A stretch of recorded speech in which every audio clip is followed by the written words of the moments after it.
अभिनंदन झेंडे याचा कोयना नदी पात्रात बुडून दुर्दैवी मृत्यू। आज सकाळच्या सुमारास घडली ही घटना।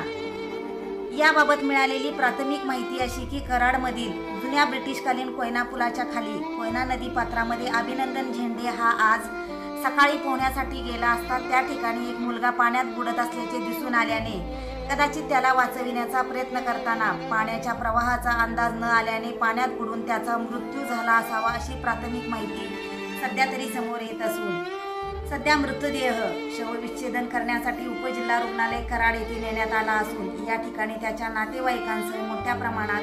मित्रपरिवार देखील जमलेला असून अभिनंदन झेंडे हा पट्टीचा पोहणारा असल्याची माहिती समोर येत असून पट्टीच्या पोहणाऱ्याचा पाण्यात बुडून कसा काय मृत्यू होऊ शकतो या आशयाची चर्चा सध्या कराड शहरासह तालुक्यामध्ये सुरू आहे। पोलिसांकडून याबाबतचा अधिकृत तपशील मिळाल्यानंतर आम्ही आपणास सविस्तर